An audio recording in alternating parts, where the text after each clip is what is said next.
ಗಲಾಟೆ ನಡೆದು ಇಬ್ಬರಿಗೆ ಚಾಕು ಇರಿತ ಹಾಗೆ ಗಂಭೀರ ಗಾಯಗಳಾಗಿದೆ. ರಸ್ತೆಗೆ ಅಡ್ಡ ಇದ್ದಂತಹ ಲಾರಿಯನ್ನ ತೆಗಿಬೇಕು ಅಂತ ಹೇಳಿದ್ದ ಕಾರಣಕ್ಕೆ ಇಷ್ಟೆಲ್ಲ ನಡೆದು ಹೋಗಿದೆ. ಯುವಕರ ಮೇಲೆ ಚಾಕುವಿನಿಂದ ಇರಿದು ಮಾರಣಾಂತಿಕ ಹಲ್ಲೆ ನಡೆಸಿರುವ ಘಟನೆ ನಡೆದಿದೆ. ಆನೇಕಲ್ ತಾಲೂಕಿನ ಹೀಲಲಗಿ ಕ್ರಾಸ್ ಬಳಿ ರಾತ್ರಿ ನಡೆದಿರುವಂತಹ ಘಟನೆ ಇದು. ಅಂಕಿತ್ ಎಂಬ ಯುವಕ ಕೆಲಸ ಮುಗಿಸಿಕೊಂಡು ಮನೆಗೆ ಹೋಗ್ತಾ ಇದ್ದಂತಹ ವೇಳೆ ಲಾರಿ ನಿಂತಿತ್ತು ಅಂತ ಹೇಳಲಾಗಿದೆ. ಇನ್ನು ಚಾಲಕನಿಗೆ ಪಕ್ಕಕ್ಕೆ ತೆಗೆಯುವಂತೆ ಅಂಕಿತ್ ಹೇಳಿದ್ದ. ಇದೇ ಸಂದರ್ಭದಲ್ಲಿ ಶ್ರೀಧರ್ ಎಂಬಾತ ಕೂಡ ಸ್ಥಳಕ್ಕೆ ಬಂದಿದ್ದ. ಲಾರಿ ಪಕ್ಕಕ್ಕೆ ತೆಗಿ ಅಂತ ಹೇಳಿದ ಅಂಕಿತನ ಮೇಲೆ ಏಕಾಏಕಿ ಶ್ರೀಧರ್ ಹಲ್ಲೆ ಮಾಡಿದ್ದಾನೆ. ಶ್ರೀಧರ್ ಹಲ್ಲೆ ಮಾಡ್ತಾ ಇದ್ದಂತೆ ಅಂಕಿತ್ ತನ್ನ ಮಾಲೀಕ ಸುನಿಲ್ ಅವರಿಗೆ ಕರೆ ಮಾಡಿದ್ದಾನೆ. ಇನ್ನು ಸುನಿಲ್ ಹಾಗೂ ಕಾರ್ತಿಕ್ ಸ್ಥಳಕ್ಕೆ ಬಂದು ಶ್ರೀಧರ್ ಮೇಲೆ ಯಾಕೆ ಹಲ್ಲೆ ಮಾಡ್ತಿದ್ದೀಯಾ ಅಂತ ಪ್ರಶ್ನೆ ಮಾಡ್ತಾ ಇದ್ದಂತೆ ಸ್ಥಳಕ್ಕೆ ಬಂದ ಕಿಶೋರ್ ಮಾಲೆ ಮಂಜಾ, ಹೇಮಂತ್, ಮನೋಜ್, ವೆಂಕಟರಾಜು ಶ್ರೀಧರ್ ಜೊತೆ ಸೇರಿ ಸುನಿಲ್ ಹಾಗೂ ಕಾರ್ತಿಕ್ ಮೇಲೆ ಹಲ್ಲೆ ನಡೆಸಿದ್ದು ಇಬ್ಬರ ಮೇಲೆಯೂ ಚಾಕುವಿನಿಂದ ಮಾರಣಾಂತಿಕ ಹಲ್ಲೆ ನಡೆಸಿದ್ದಾರೆ. ಇನ್ನು ಗಾಯಗೊಂಡ ಸುನಿಲ್ ಹಾಗೂ ಕಾರ್ತಿಕ್ನನ್ನ ಬೊಮ್ಮಸಂದ್ರದ ನಾರಾಯಣ ಹೆಲ್ತ್ ಸಿಟಿ ಆಸ್ಪತ್ರೆಗೆ ದಾಖಲಿಸಿ ಚಿಕಿತ್ಸೆಯನ್ನ ಕೂಡ ನೀಡಲಾಗ್ತಾ ಇದೆ.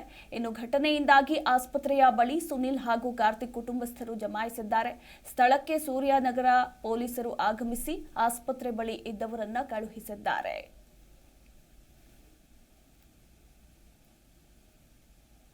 ಲಾರಿ ಒಂದು ಜಾಮ್ ಆಗ್ಬಿಟ್ಟಿತ್ತು ಫುಲ್ಲು. ಲಾರಿ ಅವನಿಗೆ ಹೋಗಪ್ಪ ಜಾಗ ಐತಲ್ಲ ನಿನ್ಗೆ ಅಂತ ಹೇಳಿದ್ದಷ್ಟೇ. ಇವ್ನು ಟಿ ಅವನೇನು ಅನ್ಕೊಂಡಿದ್ದ, ನನ್ಗೆ ಹೇಳಿದ್ದಾನೆ ಅನ್ಬಿಟ್ಟು ಬಂದ್ ಏಕ್ದಮ್ ನನ್ಗೆ ಹೊಡ್ಬಿಟ್ಟೆ.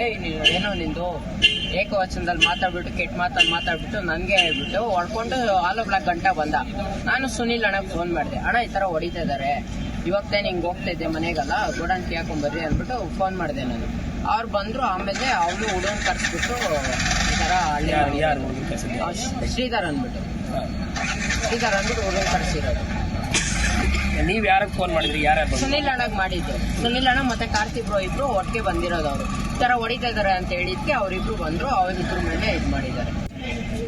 ಈ ತರ ಕೆಲ್ಸಕ್ಕೆ ಹೋಗುವಾಗ ಈ ತರ ಎಲ್ಲ ಮಾಡಿದ್ರೆ ನಾವು ಏನ್ ಮಾಡ್ಬೇಕು? ಈ ತರ ಚಾಕುನಾಗೆಲ್ಲ ಹಾಕ್ಬೋದಾ? ಏನೇ ಸಣ್ಣ ಪುಟ್ಟ ಇದ್ರೆ ಮಾತಲ್ಲಿ ಇರ್ಬೇಕಲ್ವಾ? ಏನಕ್ಕೆ ಈ ತರ ಎಲ್ಲ ಮಾಡ್ಬೇಕು? ನೀವೇ ಹೇಳಿ. ನಾಳೆ ಏನಾದ್ರೂ ಹೆಚ್ಚು ಕಮ್ಮಿ ಆಗಿದ್ರೆ ಅವ್ರಿಗೆ ಏನಾದ್ರೂ ಪ್ರಾಬ್ಲಮ್ ಆಗಿದ್ರೆ ನಾವ್ ಏನೋ ಸರ್ ಮಾಡ್ಬೇಕು? ಅಂದ್ರೆ ಏನು ಕಾರಣಕ್ಕೆ? ಏನು ಅದೇ ಸರ್, ನಮ್ಗೆ ಗೊತ್ತಿಲ್ಲ, ಇವಾಗ ಗೊತ್ತಾಗಿರೋದು. ಅವ್ನ ಈ ತರ ಗಾಡಿ ಸೈಡ್ಗೆ ಹಾಕಿ ಅಂತ ಹೇಳಿರೋದು. ಅವರು ಇವನ್ ಕೇಳಿದಾರೆ, ನಾನು ಸೈಡ್ ಹೋಗ್ತಾ ಇದೀನಿ ತಾನೆ, ನೀವು ಹೋಗಿ ಅಂದಿದ್ದಕ್ಕೆ ಅವ್ರು ಯಾಕೆ ಬಂದು ಹೊಡಿಬೇಕು? ಅವ್ರಿಗೇನಿದೆ, ಅವ್ರು ಯಾಕೆ ಬಂದು ಹೊಡಿಬೇಕು? ಇಲ್ಲ ಸರ್, ಅದೆಲ್ಲ ಏನಿಲ್ಲ ಸರ್. ಅವ್ನ ಕೆಲಸ ಆಯ್ತು, ಅವ್ರ ಕೆಲಸ ಆಯ್ತು, ಅವ್ರ ಪಾಡ್ಗೆ ಅವ್ರು ಇರ್ತಾ ಇದ್ರು. ಅವ್ರು ಈವೆಂಟ್ ಮಾಡ್ಕೊಂಡು ಅಲ್ಲಿ ಇಲ್ಲಿ ಹೋಗಿ ಈವೆಂಟ್ ಮಾಡ್ತಾರೆ ಸರ್. ಅವರೆಲ್ಲ ಹೋಗಿ ಯಾವ ಇದಕ್ಕೂ ತಂಟೆಗೂ ಹೋಗೋದಿಲ್ಲ. ಸುಮ್ಮನೆ ಈ ತರ ಎಲ್ಲ ಮಾಡಿದ್ರೆ ಏನ್ ಸರ್ ರಕ್ಷಣೆ ಇರುತ್ತೆ? ಜಿ ಕನ್ನಡ ನ್ಯೂಸ್ ಈಗ ನಿಮ್ಮ ಮನೆಯಲ್ಲೇ ನೋಡಿ. ಎಲ್ಲ ಕೇಬಲ್ಗಳಲ್ಲಿ ಈಗ ಲಭ್ಯ. Sun Direct 292, Jio TV 1334, U Digital 162, City Cable 51, GTPL 17, Abhishek cables 821, Rockline telecommunication 51, Shri Basaveshwara number 60, Vinayaka digital number 53, in digital number 896ರಲ್ಲಿ. ನಿಮ್ಮಿಸ್ತದ ಜಿ ಕನ್ನಡ ನ್ಯೂಸ್ ನೋಡಿ ಆನಂದಿಸಿ.